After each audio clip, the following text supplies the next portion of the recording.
Today, we're going to be focusing on the question of what does God do?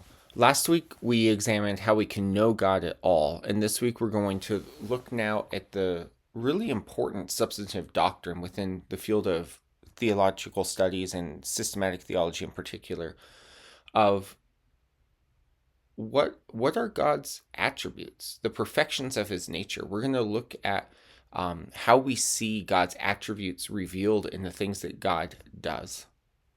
So, the first thing I want to look at here, as we talk about what does God do, um, is what is God and what does God do? In classical theology, we distinguish between God's being and his works, while insisting that the two are never held in tension. This is really important. Um, God is eternal.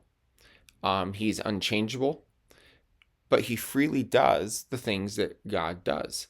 God's actions in the world are never arbitrary additions to his character. They flow directly from who he is and who he eternally is. What God does reveals without exhausting what God is.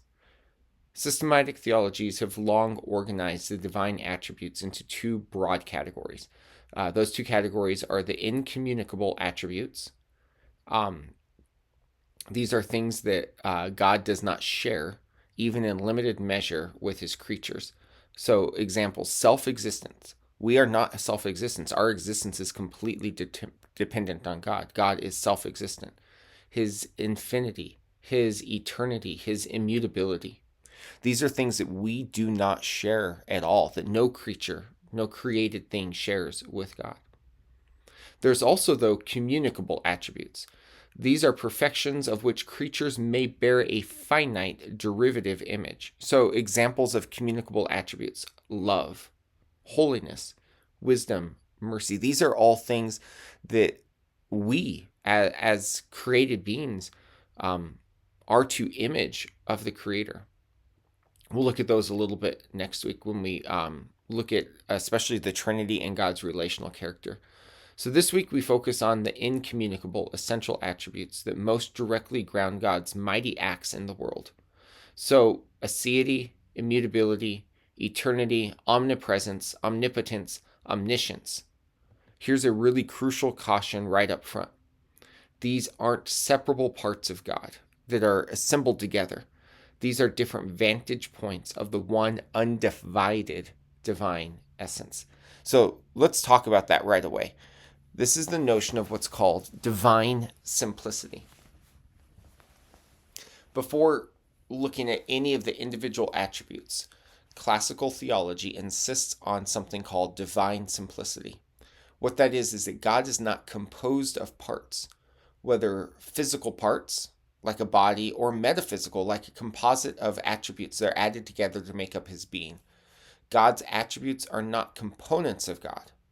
Each attribute simply is God, considered under a particular aspect of God. So, what we're saying is that God's goodness is not just a part of who God is, it is who God is.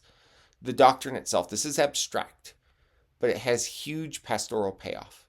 It means God's love is not in competition with his justice. His power is not separable from his wisdom, because there is no internal division within God. It doesn't have that competition. All that God is fully, simultaneously, and without internal conflict. Keep that in mind as we go through each attribute individually. We're not assembling a God out of parts.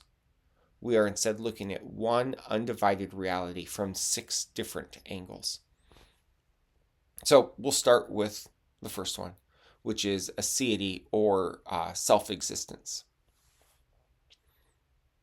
Aseity is from the Latin term ase, from himself, and it's God's attribute of having the ground of his own existence entirely in himself.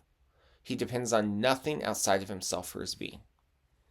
So in Exodus 3, when Moses asks God, who are you? What do I tell the people?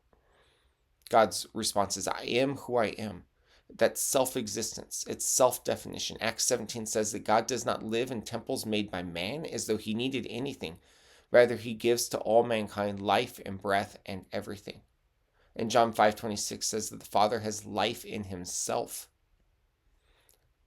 Aseity is the foundation of the creator-creature distinction, the most basic ontological category in biblical theology.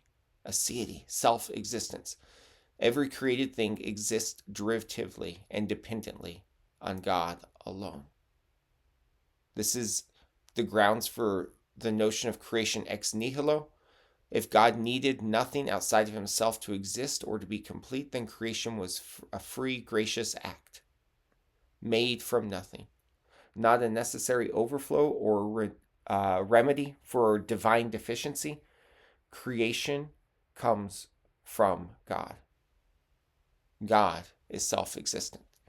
And this is the whole notion and the first thing we want to talk about. We're going to get into some others here in the next video, but I want to give you a break here to sort of digest all of this.